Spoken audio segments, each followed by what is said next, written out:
When my voice sounds really funny like this, it can only mean one thing, that today on the Power mixtape, we are going to be talking about Focus by Cynic.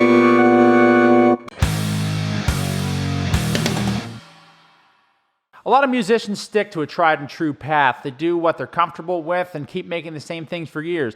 AC/DC. But there are some bands out there who actually push the envelope. And one of those bands would definitely be Cynic with their album Focus. Two members of Cynic, aka Paul Masvidal and Sean Reinhart, both played in the infamous Death on the Human album with Chuck Schuldiner. However, Sean and Paul wanted to go back to doing their main act, which was Cynic. But before the release of 1993's Focus, there was many demos that were much more rooted in death metal. But Cynic decided to make a much more interesting progressive record that fused jazz with death metal. And that was something that really wasn't happening before, other than maybe like a band like Atheist. I'm not really aware of other ones at that time. In the metal genre, everything was much more straightforward, a lot of thrash, a lot of brutal death metal, glam metal and whatnot. Cynic's Focus was a little bit ahead of its time, but they definitely influenced a whole lot of bands from now. So we're gonna get right into the tracks here on this record. I've had this album for probably like 10 years or more. I didn't get introduced to them until later in life. In 1993, I was just starting elementary school.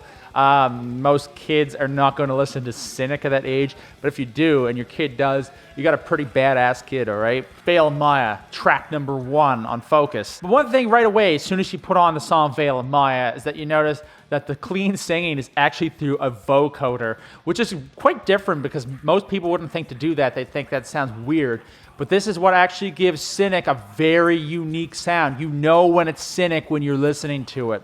So all the death metal vocals were actually done by Tony Teagarden, who was actually the keyboardist. Right away, we hear the aggression of death metal happening too with the guitars and the drums and whatnot. But what I find really awesome about this record is that we get a whole lot of the jazz elements in the music, not just in the clean parts, but also in the guitar chords and whatnot, even in the distorted parts. Veil of Maya has many ambient clean parts, and the record has a lot of ambience on it, as well as a lot of aggression. Say like one of the next tracks, I'm not gonna talk about every track on the record here. Another great example of ambience with aggression would be I Am But a Wave 2. It starts off with the really ambient kind of volume swelled guitar solos and clean guitar playing, which sounds like a keyboard, but it's not. It's actually a Roland guitar synth that is attached to their guitars. Then we got the instrumental song Textures, pretty awesome song. And then we have How Could I, which is an absolute phenomenal song. I've actually learned to play this on guitar. The real headbanger on this record, though, would definitely be Aerobic Forms. It's definitely probably most like what a lot of their older demos would have been like. Much, much heavier. And I'm going to tell you, if you're going to try to play this stuff on guitar, it is difficult. It is a challenge. It is not for beginners. I highly recommend doing that. So if you look in the record here, this is the 2004 reissue, I believe. Yes. And there's a website. It was called www.cynicalsphere.com. It's completely gone from the internet at this point, which sucks. There used to be a whole bunch of PDF tabs you could get of all the songs on guitar, bass. I'm going to assume drums was in there. Some of the other members of this band were actually really good too. Bass player Sean Malone, and guitar player Jason Gobel. Jason Gobel is not in Cynic anymore and doesn't have anything really to do with them. He was the guy who played the second and outro solo on How Could I? And a lot of people really cannot replicate that the same way.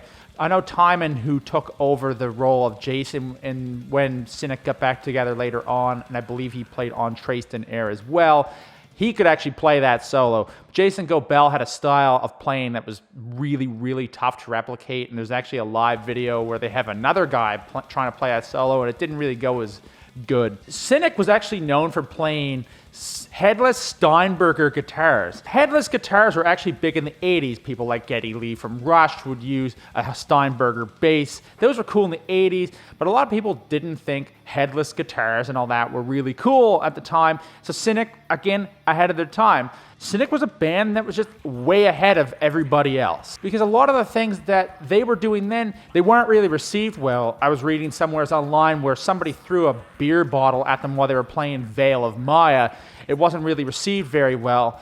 Cynic used to tour with Cannibal Corpse back in the day as support for them. Cannibal Corpse would have been the headlining band.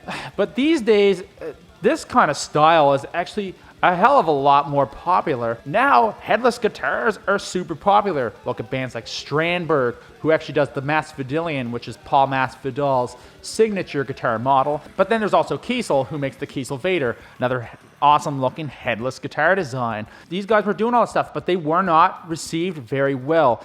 At the time, people never heard a metal band that fused this kind of stuff together, and they didn't really know what to think about it. However, after a whole lot of demand and the bands deciding to get back together, so back in 2007, they did a reunion, they started to tour and write together, and they released a new album called Traced in Air. Cynic, though, after 1993's Focus, didn't really stick together for too long, mostly due to being very sensitive people, not being received very well, and I think maybe just wanting to go different musical directions. So most of the members of Cynic, minus Sean Malone, killer bass player in this record, and he plays on all the Cynic records, the rest of the members actually went on to create what's called the Portal tapes. Even on this reissue, there are 3 Portal songs on the record, namely Cosmos, The Circle's Gone, and Endless Endeavors. So Sean Reinhart, he's an absolutely killer drummer. Unfortunately, not with Cynic anymore, but we're not going to get into that drama. Then there was Jason Gobel, Sean Malone. Those guys were all amazing musicians, and unfortunately, some things were just ahead of their time. However, in the modern era of progressive metal, the Cynic style of playing and fusing different genres is very, very popular. However, there are 2 bands out there named after songs on this record. Those bands being Veil of Maya and Textures, both absolutely awesome bands. I'm a really big fan of Textures, by the way, and you should totally check them out. Unfortunately, also not a band. Veil of Maya, though, very awesome. Anyway, I'm going to just end it like this. Some of my favorite songs of this record would definitely be How Could I, Veil of Maya. I really like the Eagle Nature's big outro with the ambient keyboards. Sounds absolutely awesome. I really, really like that stuff. I need to incorporate keyboards more into my own kind of music. I'd have to say I Am But a Wave too. Love the intro to that. Another awesome one. Aerobic Forms, killer. And How Could I? I mean, that song's super awesome. I tried to learn to play it on guitar. I'm mediocre at best at it. However, there was an issue of this record put out that actually has a note that's incorrect, saying that the record was released in 1991 when it was actually released in 1993. I would love to get a copy of the record that actually says it was released in 1991. I think those kind of things are really, really cool. Anyway, guys, that's it for this episode of the Bauer Power Mixtape. I hope to be doing more of these soon, and definitely check out any of the videos linked over here and subscribe up over here. And I will see you guys all in the next video. Peace.